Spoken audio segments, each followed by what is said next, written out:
Okay. Good morning, sir. This is my report about the part 2 of living of Rizal.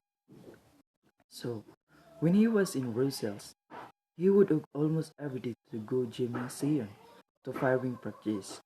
He would have a dummy and shot at it, and it was there at Broza. While shooting at this dummy where he worked out exactly how he'd turn around. Ambito Campo and Austin Curtis conversation. Ambito Campo, this wasn't in your book, but in an article for Filipino Heritage. Why did you leave this important detail out? Yeah, Austin Cortez. Yes, I didn't put it in. It was holding up the book. A book of result quickly gets bogged down by the data. You have to leave the details out. Also, the emotion doesn't come over if you get bogged down in the detail. It was very emotional life. I leave it out deliberately because there simply wasn't room. I think his thinking as a writer is more influenced by Paris, by Alfonso Doda, who was the great figure at the time and whose the books of hundreds, who was Emilia Zola was coming up. But Alfonso Dodet was the absolute top as a writer, and with almost the same amount of violence that Rizal admitted very much. Yes, I think the influence really in French. So, if he in Paris and had gone to see Alfonso Daudet instead of going to Dr. Louis de Wecker, it would all have been very different. But he had to earn his living, ambito campo, and he wanted to cure his mother eyes, Austin Cortez. Yes, definitely, absolutely. And he was the first old ophthalmic surgeon in Asia. I come to his conclusion because I don't think there was anybody in Japan, and the only other country where this might have been when I was Japan. Ophthalmic surgery had just begun. Weaker and weaker, his two teachers were the two greatest ophthalmologists in Europe. Ambit Ocampo. Were there other ophthalmologists in Hong Kong at the time? Hussein Cortez. No, I didn't think so. I don't think there was anybody else at that time. He would have had, well, pretty much everybody as patients, except the new Britisher, would have gone to him. I think he was the first in Asia, most extraordinary. Then there was the botanic side of him, botanic science. Absolutely remarkable. Yes, he was extraordinary, wasn't he? Teaching the people improve, improve the fishing. Ambito Campo. Yes, with fishnets, Austin Cortez, and hammocks. Ambito Campo. And the water supply, Austin Cortez. The building in the Klepitan, I hope we haven't damaged them. They rebuilt most of the buildings as Rizal built them all. When we went in 1964, it was absolutely fascinating. They were so artistic, you see people conception. Ambito Campo. Do you always make it a point to visit all places you are writing about to get a feel? Austin Curtis.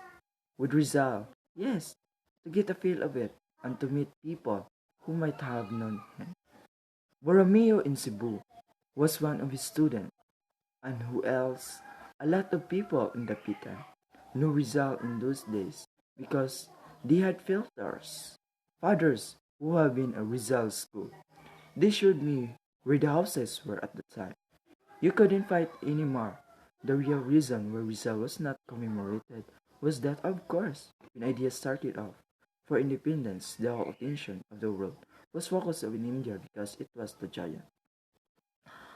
Ambito Campo, why did you choose Rizal? How come you didn't write about the others? I mean, a full-length biography of Gandhi, Sun Yat-sen, or Tagore. Oh no, they've got lots of biographers. Sun Yat-sen would have been far too difficult because I would have to learn Chinese and I would have needed an enormous amount of information from people who were not here.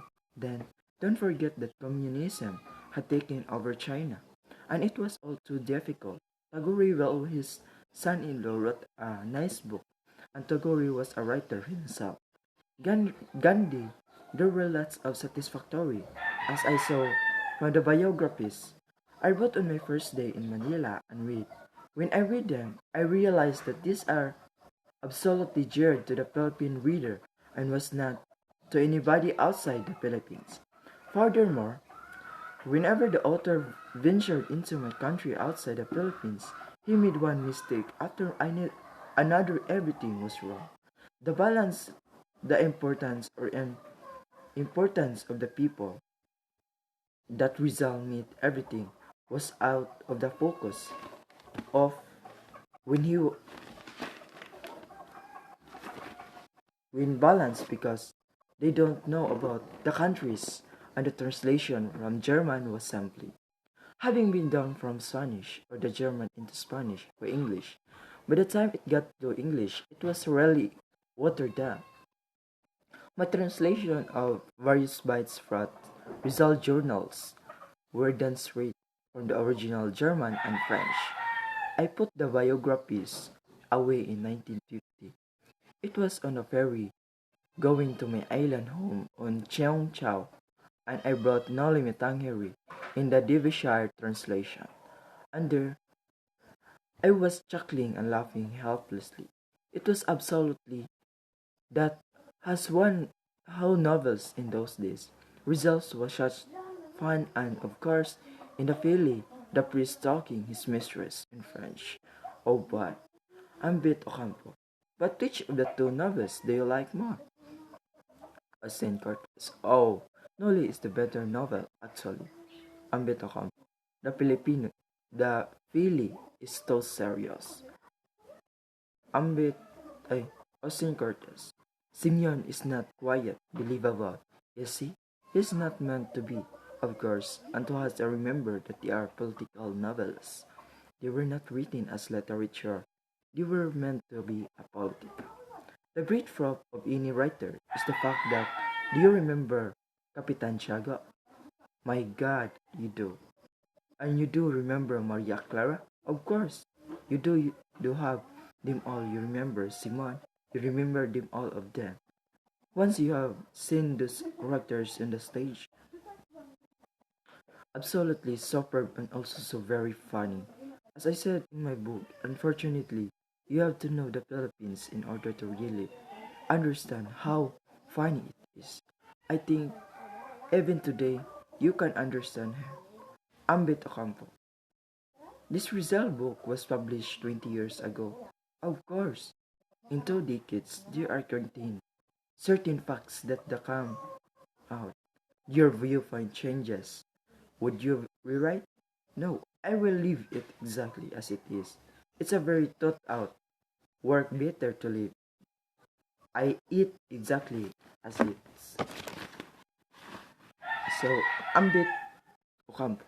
But it would be ground to do something because there are some things which you wrote as articles that are not in the book. Saint Cortes. The result book must remain as it is, no changes. Oh, there is one which silver. That's the only thing I would like to utter. Ambit Ocampo. How long did it actually take you to write the Rizal book? From 1964 to 1968, 4 years. Saint Cortes, yes, but I was doing other things as well. The actual book, 1964, I supposed to have spent 3 months. Then again, I spent 2 months on it in 1966 and so on. The actual writing, the real thing, when I actually thought about writing about him is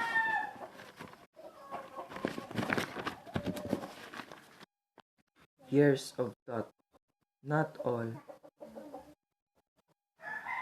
the time, but on the off, at the book one's mind and occasionally in the forefront. Ambit Ocampo. There was a growing anti-Rizal feeling in the country, bring out on the belief that Rizal was an American-sponsored hero. Austin Cortez. The Filipino people are not stopping. When thousands and thousands turn out, the funeral of Teodora Alonso, my God, did the Americans tell them to turn out? Certainly not. Give the Filipino people a lot of credit for common sense. No, no. These people, they sound of thing. The irony that Filipinos, this bird of thing, is republished. I get my pro-Filipinos and some things. So, based on based on the conversation of Austin Cortez and Abitacob, there was a telling of story about the living of Rizal, which it it was an obligations that they have the they have the power to share what is the happening of Rizal, and that's all.